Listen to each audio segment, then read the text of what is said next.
आदाब। सत श्री अकाल। आजकल मन की बात करने का दौर चल रहा है, इसलिए हम भी अपने मन की कुछ बात करना चाहते हैं। हमारे वैज्ञानिकों ने एक साथ 104 सैटेलाइट छोड़े और इसका सारा श्रेय माननीय प्रधान सेवक जी ने ले लिया। कश्मीर में चंदानी नेत्री टनल का श्रेय भी माननीय प्रधानमंत्री जी ने ले लिया, जबकि इसकी शुरुआत 2009 में मनमोहन सिंह जी ने की थी। पिछले 3 सालों में अगर कोई भी स्कीम शुरू हुई हो तो कृपया हमें बताइए। आपने बेसिक सेविंग को जनधन योजना बना दिया। नेशनल गर्ल चाइल्ड को बेटी बचाओ बेटी पढ़ाओ योजना, निर्मल भारत को स्वच्छ भारत, राजीव आवास को सरदार पटेल अर्बन हाउसिंग, स्वावलंबन को अटल पेंशन योजना, नेशनल मैन्युफैक्चरिंग पॉलिसी को मेक इन इंडिया बना दिया, नेशनल ई गवर्नेंस प्लान को डिजिटल इंडिया बना दिया। ऐसी तमाम योजनाओं के नाम बदल देने से योजनाएं नई तो नहीं हो जाती। जीएसटी को 2011 में ही पेश कर दिया गया था। उसको पास कराने की कोशिश भी यूपीए सरकार ने की थी और तब इसका विरोध बीजेपी ने ये कहकर किया था कि जीएसटी देश की तरक्की में बाधा है, और अब इसको खुद लागू करके प्रधान सेवक जी ने इसका भी श्रेय ले लिया है। मनरेगा की इतनी फजीयत आपने की और अब उसको ही आपने आगे बढ़ाया। आपने आधार कार्ड का भरपूर विरोध करा और अब खुद ही इसको हर चीज में जरूरी बनाने की कोशिश की जा रही है। नोटबंदी से कितना काला धन वापस आया वो आप देश को बताइए। नोटबंदी से आतंकवाद पर कितना अंकुश लगा है ये सबको दिखाई दे रहा है। आज तक इतिहास में कोई भी प्रधानमंत्री बॉर्डर और सेना की गतिविधियों को लोगों के बीच नहीं लाए, लेकिन आपने कारगिल युद्ध सर्जिकल स्ट्राइक को चुनावी मुद्दा तक बना दिया, जबकि सर्जिकल स्ट्राइक पहले भी कई बार हुई है। खैर प्रधान सेवक जी, हमारे मन की बात तो यह है कि आपकी पार्टी 23 जनवरी 2014 को करेंसी बदलने का विरोध करती है और आप 8 नवंबर 2016 को खुद करेंसी बदल डालते हैं। आपकी पार्टी 2013 में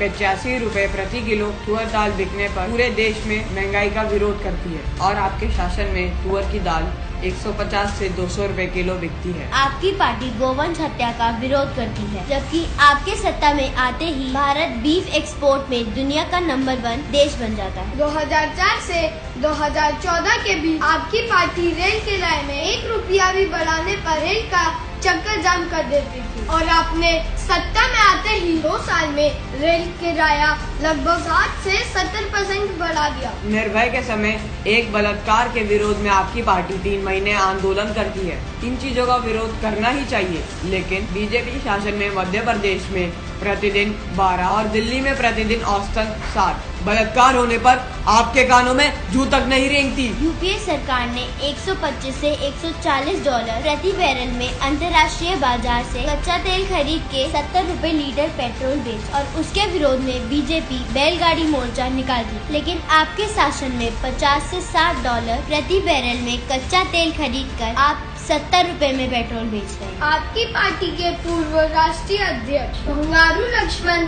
भ्रष्टाचार के पैसे लेके रंगे हाथ पकड़े जाते हैं और फिर भी आपकी पार्टी ईमानदार है, बाकी सब भ्रष्टाचारी। आप कहते हैं कि आप प्रतिदिन 18 घंटे काम करते हैं और 3 साल में आपने देश का कुछ विकास किया हो तो ऐसा कुछ नजर नहीं आता। आपने 100 दिन में सारा काला धन लाने का वादा करा और 1100 दिन में भी आप विदेश से काला धन न ला पाए। आपने किसानों को उनके उत्पादन खर्च पर 50% लाभ देने का वचन दिया और पिछले 3 सालों में किसानों के उत्पाद का सरकारी खरीद रेट 1 रुपया भी नहीं बढ़ाया। आपने एक भारतीय जवान के बदले 10 पाकिस्तानी सर लाने का वादा किया था और पिछले 3 साल में एक के बदले आधा सर भी नहीं ला पाए। आप खुद तो काले धन की बात करते और अपने ही चुनाव में 11,000 करोड़ का खर्च करते हो।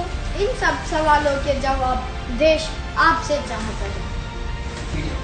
दोस्तों, देश का चौथा स्तंभ यानी हमारी मीडिया, जिसकी भूमिका संदेह के घेरे में है। ऐसा लगता है कि कुछ चैनल तो हमेशा बॉर्डर पे ही रहते हैं। पाकिस्तान से एक स्टूडियो युद्ध इन लोगों ने शुरू किया हुआ है। देश की तरक्की के लिए सरकार क्या कर रही है, इस बात से ये कोसों दूर है। दोस्तों जरा सोचिए कि आज आपको देशभक्त होने का सर्टिफिकेट कुछ लोगों से लेना पड़ रहा है। हमारी मानसिकता इस स्तर पर पहुंच चुकी है कि अमरनाथ हमले में 50 लोगों की जान बचाने वाले ड्राइवर सलीम का धन्यवाद करने की जगह हम उस पर शक कर रहे हैं कि वो कैसे बच गया, और ऐसा इसलिए है क्योंकि उसका धर्म कुछ और। गौरक्षा के नाम पर इतनी हत्याएं हो चुकी हैं, इतने दंगे हो चुके हैं, ये सब किसके लिए? कुछ लोग ये भगवा कपड़ा पहनकर अपने आप को कानून से ऊपर समझने लगे हैं। सरेआम मारपिटाई, हत्याएं और सामाजिक दंगे करने में लगे हुए हैं। ऐसे लोगों से हम विनती करते हैं कि इस केसरी रंग को बदनाम ना करें। ये रंग तो हमें भगत सिंह जी की याद दिलाता है। ये रंग हमारी संस्कृति की याद दिलाता है। ये देश महात्मा गांधी का देश है, इसे गॉडसे का देश मत बनने दीजिए। जय हिंद।